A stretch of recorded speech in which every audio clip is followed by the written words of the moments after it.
Hi guys, and welcome back to my channel. Today I am here with an updated if I can only keep 10 palettes. I have been requested to do this as my collection has grown a little bit in the last year. Although I've been on National Nova, it still has grown because I got a lot of palettes handed down to me, or yeah, just passed on from a friend. So I will go ahead and go through my palettes today, and I'm going to talk you through which 10 that I would want to keep. Last time I did this video, I kind of narrowed it down by categories, so I sorted it out by like warm tone neutrals, pure neutrals, cool tone neutrals, neutrals with a twist, colorful palette, and then I decided to pick a couple from each category just so I could have like an overview of like all of the color stories that I would want. In this video today, I have done it a little bit differently. I literally just gone through the list of my palettes and I have picked out my absolute favorites, the ones that I love the most, and I decided to pick them that way. So, you know, the color story in here might not be the best, like I might have some overlapping color stories, but I try not to get too many overlapping shades too.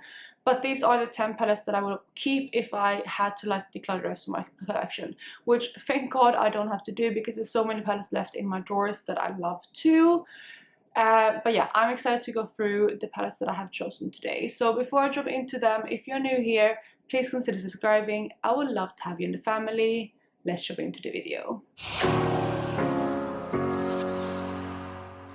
So I'm going to go ahead and start with Miscellaneous brands. So these are the palettes that I only have one from their brand for, and then we're going to go through other brands afterwards. So these are in no particular order, so I'm starting with my favorite or my least favorite. There are literally in no particular order.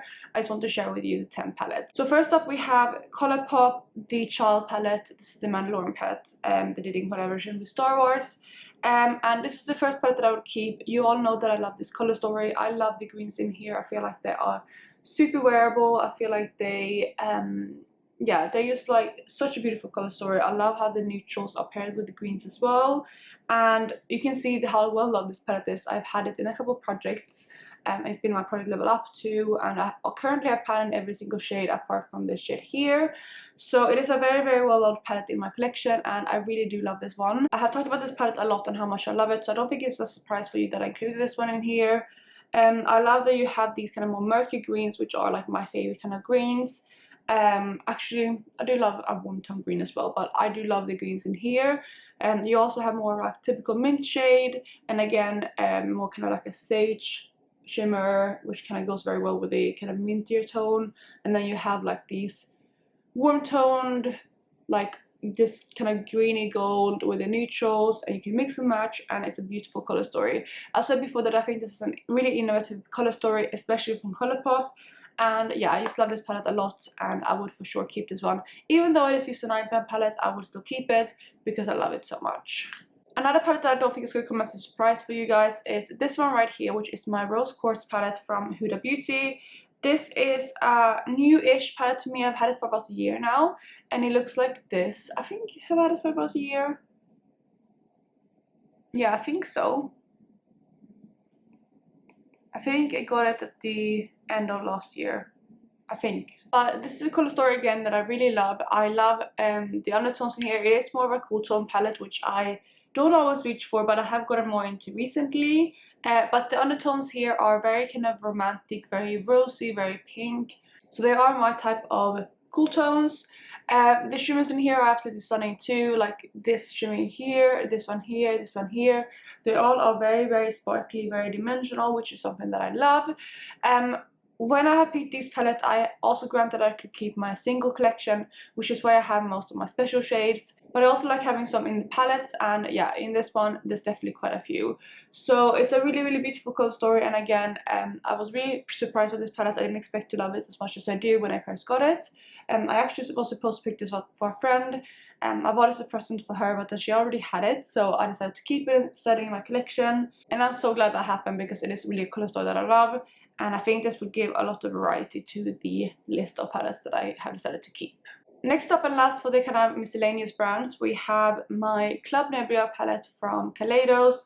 This is actually the last palette that I added to my list, and it's more of the colorful option. It looks like this. In here I would have the option to grab for some colors. You have kind of the deeper mattes right here, which are quite colorful still. You have like these more brighter colors, and then beautiful array of shimmers. You can create more kind of muted looks with this palette too, but there are, like I said, more colorful shades. And when I looked at the list, I was feeling like I was lacking a colorful palette, and this is really one of my favorites, so it was an easy pick to include. The formula is really good in here, and the colors are very unique, I feel like. Yes, I might have similar shades to these in my singles collection, but overall I feel like just the undertone and like the slight differences in these colors that makes them really unique, and the shimmers are as well really stunning, really sparkly, which is what I prefer. So again, this is a really good palette, and it unfortunately was limited edition, so you can't get this one anymore, but I'm so happy that I managed to snatch this up because it is such a beautiful palette. Next up, let's move into the brand that I have the least palettes from, and these are quite expensive palettes, but I feel like I want to keep them because of the quality of the shadows, and those are some of my Pat McGrath palettes. So first up here we have the Bronze Seduction palette, which looks like this on the inside. It's a beautiful color story. It's quite smoky, quite dark, but you can sheer out the shades in here too. I feel like this will be a beautiful eyeshadow palette to keep because you can create some really sultry looks with it. And also I have some of my favorite type of shades, like I have some greeny golds right here, like they're both duochrome, but they're like greeny gold shades. This rose gold is one of my favorites shadows in my collection. And then you have a good variety of mattes. You have like more of a purpley matte, you have a kind of more transition shade, a deep brown, and then you have like some typical shimmers. It's a really beautiful palette, and you can create some just everyday looks, but also, like I said, some really smoky, like sultry looks as well. And with the palettes that I chose, I feel like I needed to add that. Plus, it's just one of my favorite palettes. Of course, with Pat McGrath palettes, there's only 10 pans in here, so not too many shades. But the special shades up here just makes it worth it to keep for me, even though there are less shades in here. And yeah, this is the first one on my list. Again, there are no particular order though. Honestly, this probably wasn't the first one that I grabbed out for this brand, but it's definitely one that I still want to keep. So that is the Bronze Seduction palette from Pat McGrath. The next palette that I have is again from Pat McGrath, and it is this palette right here, which is the Moonlit Seduction palette, which is actually, funnily enough, one of the palettes that I wasn't planning to pick up from Pat McGrath, but I bought this off of my friend when she did have that declutter. So this is what the palette looks like. I think it's a really stunning palette. The special shades in here are a little bit of a different formula. They're not like the big shade, but they're still very special, very sparkly. My favorite is this shade here. It's such a beautiful one, but overall the shades are really nice. You also have some beautiful mattes. Again, you have these two shades here, which are a little bit too similar in my opinion, but they still do give a bit of different undertones. This one is more plummy, this one is more kind of peachier almost leaning, and then you have like this deeper shade around here, as well as these more kind of normal shimmers. This one goes quite deep, so you can create more of a smokier look as well, more kind of grey toned. And again, I feel like this is just a very like mature, very sophisticated color story, and again the special shades just make it worth it. Also, I know I keep mentioning the special shade, but it is also worth mentioning that the rest of Pat McGrath's formula is beautiful as well. The matte in the Pat McGrath formula is so good. They can be blended out beautifully or built up for more intensity, so that's really nice. I mean, shades like this might look really dark in the pan, but you can honestly shade them out quite a lot to almost be like a transition shade for me, which, I mean, I'm quite pale, so they are really nice to work with. And because of that, I feel like the whole experience of Pat McGrath is worth keeping.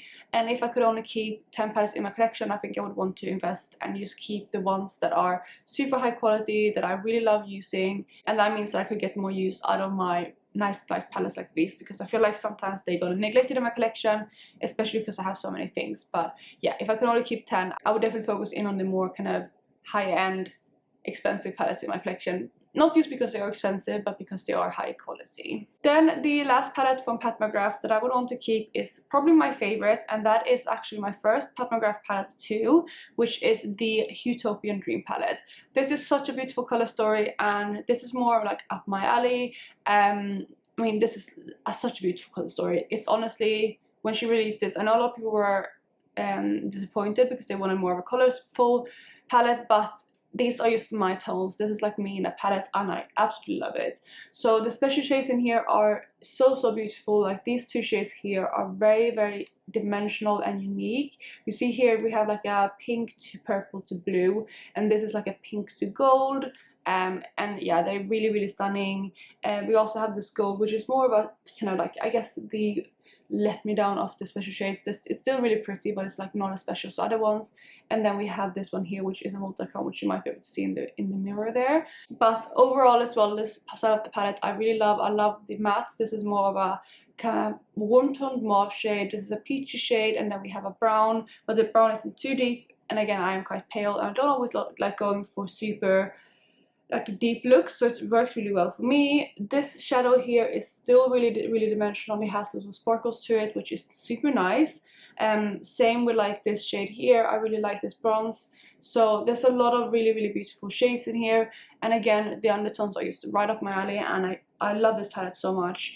It is, like I said, my first McGrath palette, and I picked this one up for a reason. Actually, I got it as a gift from my boyfriend, but I asked him to pick this palette specifically because it was right up my alley. And of course I will keep this one because I just love this palette very much. And it is also like a little bit more of a colorful palette, because again, I don't have too many colorful palettes, but you could focus in on like this kind of more peachy shade, and then some of the more colorful special shades to create a really nice colorful look too. So beautiful, versatile palette, and I love this one so much, and of course I will keep it. So we've come to the last brand, and I think maybe some of you guys can guess which brand it is, because I have 4 palettes from this brand that I would want to keep, and that brand is Natasha Denona.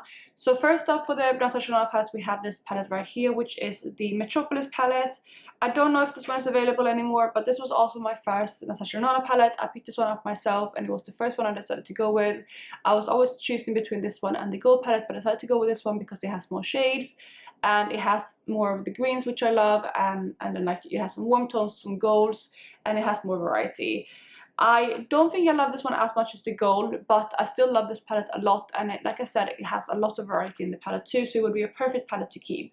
You have these more kind of super orange tones, so you have like the greens, like I said, the more kind of neutral brownish kind of leaning shades, almost like olivey kind of neutrals too.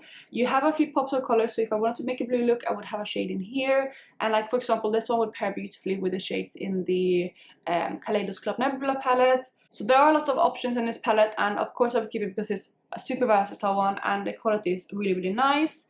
So yeah, this is the first option from Natasha Denona, and again, it's a beautiful palette. Unfortunately, it isn't available anymore, I think, so it's not that easy to get hold of, but I really recommend it, and I would hold on to this one for sure if I had to only keep 10 palettes. A new palette to me that I would also for sure keep if I could only keep 10 palettes is the Biba palette from Natasha Denona. This has been on my wish list for ages and ages, and I finally got this one as a hand-me-down from my friend earlier this year, and it's such a beautiful color story. This is like the perfect matte color story because you have more of these kind of caramel tones here on top, you have more of these kind of reddish undertone like shades here in the middle, and then you have more of a cool tone row at the bottom, so you have really good variety.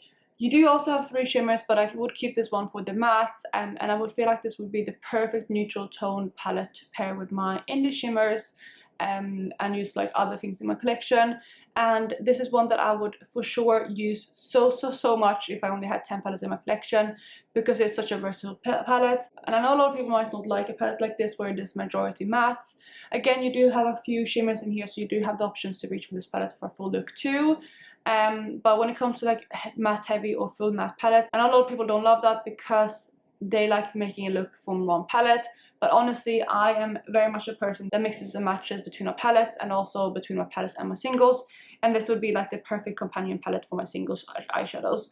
The quality in here is also like some of the best from Natasha Denona. So yeah, it would be a really good palette to keep, and this is next on my list. So we have 2 palettes to go, and they're probably my 2 top Natasha Denona palette.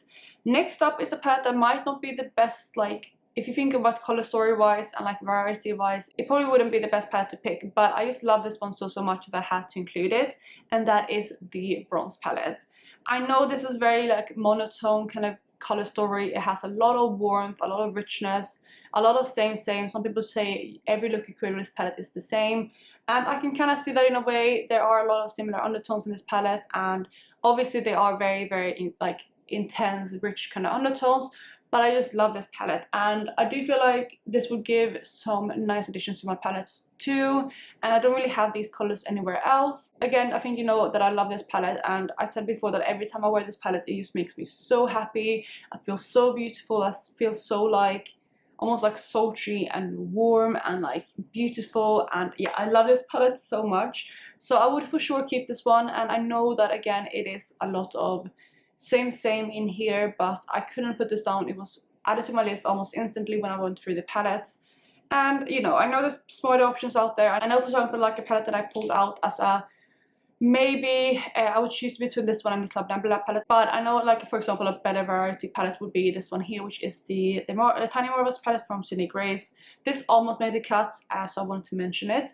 And I know, for example, a color story like this would be way better than a color story like this, but I just love this palette so much. But also looking at this palette now, I wish I could include this one in the list.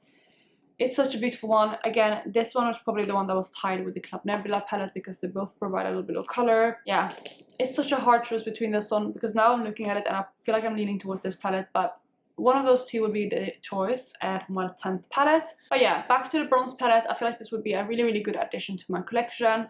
And I do also want to compare it to the Metropolis palette just so you can see, because even though like they both have a lot of warm tones, I feel like they are different. This one is more kind of like orange leaning, and this one has like those kind of yellowy undertones to it. Yes, there are some overlapping shades, but I feel like this just has slightly different undertones. So I wanted to include both, even though I know this palette's a little bit excessive, but it is one of my favorites in my collection. Then lastly, for the palette, we have one that is definitely not going to come as a surprise to any of you guys, and that is my gold palette. This is my favorite Natasha Denona palette. It's also my favorite palette in my collection, and it looks like this. It is a beautiful color story. It has some more neutral shades where, you know, they are slightly warm leaning. We also do have some more neutral tone kind of mattes and shimmers. And I feel like compared to some of the other color stories that I mentioned, this is more of a kind of neutral palette, meaning it doesn't go too warm or too cold. Yes, you do have like a mustard shade which leans a little bit warmer, but you also have these shades here which are a little bit more neutral, a little bit more, yeah, kind of rosier. They're very neutral. Like if you look at these 6 shades right here, they're not so warm at all. They're very again neutral leaning. And then you have these beautiful kind of green kind of leaning shimmers. I mentioned them before in the McGrath bronze palette, but I love those shades.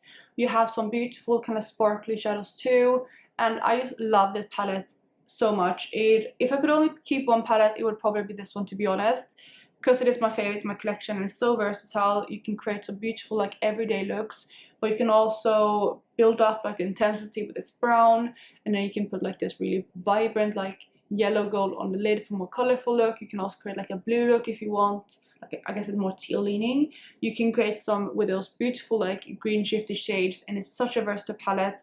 And even though it might not look super versatile, it definitely is, and it's one of my, I mean, not just one of my favorites, it is my favorite palette. So of course I would keep this one. And that is actually the last palette on my list too. So those are the 10 that I would keep. Let's just sum them up quickly. We have the gold palette from Natasha Denona, we have the Metropolis palette from Natasha Denona, we have the Biba palette and the bronze palette. Those are the 4 Natasha Denona palettes. We have 3 Pat McGrath palettes. We have the Bronze Seduction palette, we have the Moonlit Seduction palette, and then we have the Utopian Dream. Then for the miscellaneous ones, we have the Rose Quartz palette from Here Beauty, the Mandalorian The Child palette from Colourpop, and then lastly on my list I included the Club Nebula palette, but again I'm deciding between these two still. It would be one of these two, but I guess the Club Nebula palette is the one that went for the cut. So those would have been my 10 palettes that I would keep if I could only keep 10 palettes. Let me know if you want to, and if you have a list already, let me know down below which 10 palettes you would keep, and are you surprised by any of my choices? Let me know down below. Is there anything in my collection that you thought I would include that I didn't? And I'm gonna go ahead and wrap up the video here, but if you did enjoy it, please go ahead and give it a thumbs up, and otherwise I hope you're having a lovely day wherever you are, and I will catch you in my next one. Bye guys!